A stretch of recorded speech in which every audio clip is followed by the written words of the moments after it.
been a while since I did a bike video, so I wanted to show you some updates I did to my pseudo gravel bike all-road conversion from my old 10-speed.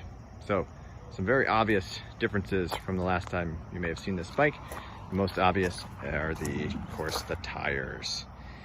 I was getting a little sick of the 38 millimeter tires that I had on there. They just were kind of slow, and they were, you know, good for a little bit of off-roading, but they weren't grippy really because they were kind of road tires. Anyway, they were slow. These came up, they were for sale, or on sale I should say.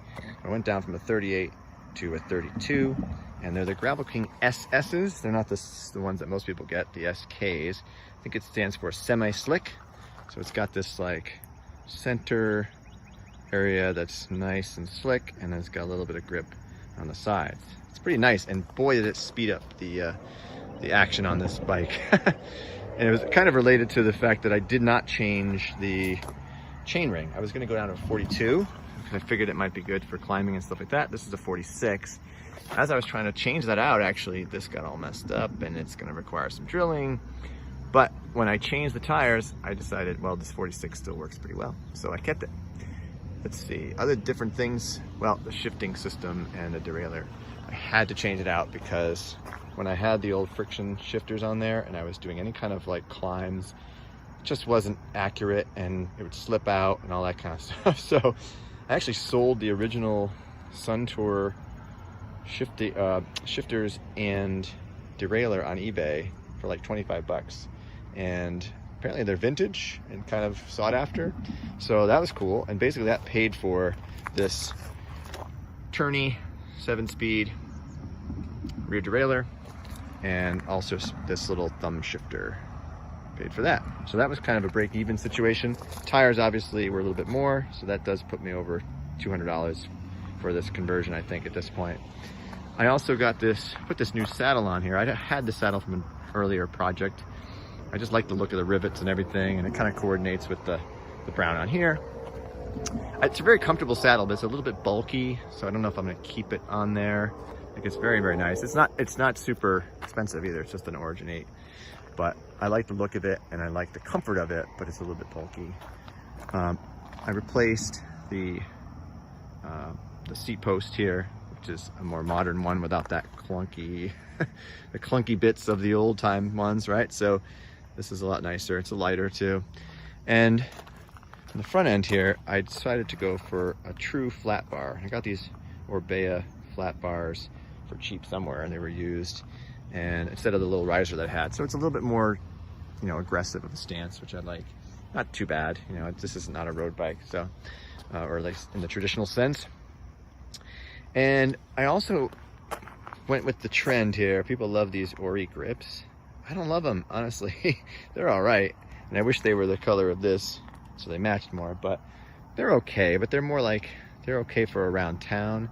If I go on longer rides, I definitely want to have gloves at the same time, because there's really not much here.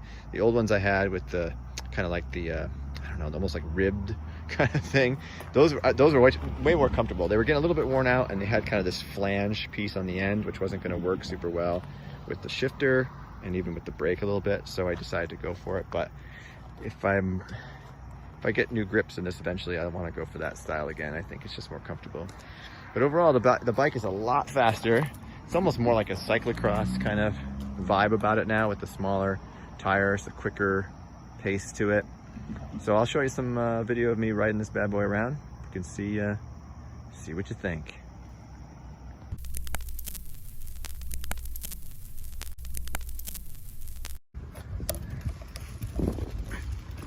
Not a lot of big areas of this type of terrain to ride on. This is what I was referring to earlier, though, about stuff that's a lot more loose. Big chunks of stone and gravel.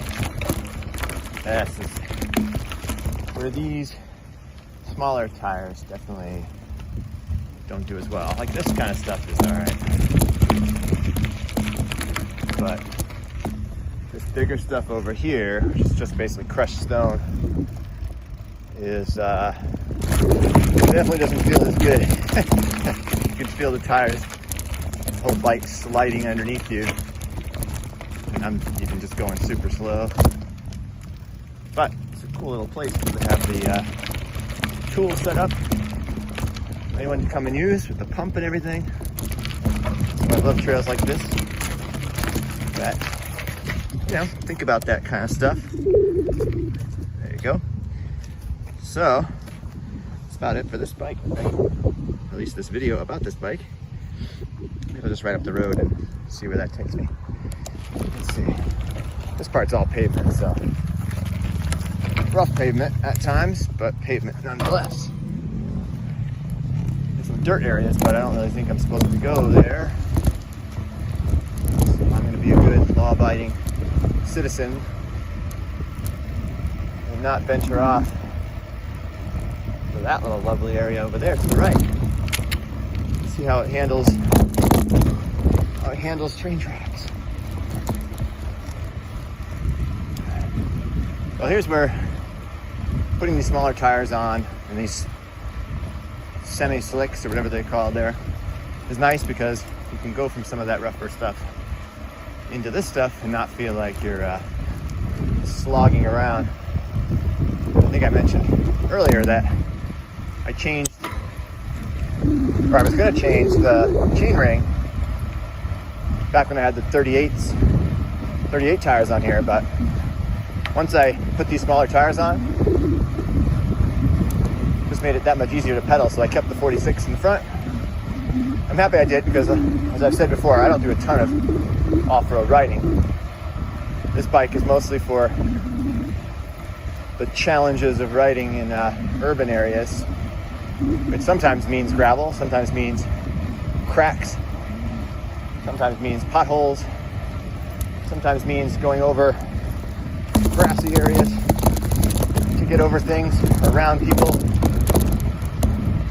revert cars, all that kind of stuff. So, multi-purpose bike, and I did it on not too much money, even with the upgrades. So, if you have any questions about the upgrades,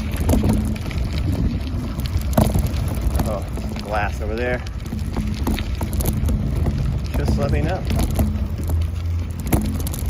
Finally got around to making this video. If I was really cool, I would do a trick over the whole mount, but I'm not that cool. So, back here on the Indiana University of Pennsylvania campus. My home away from home. Thanks for watching.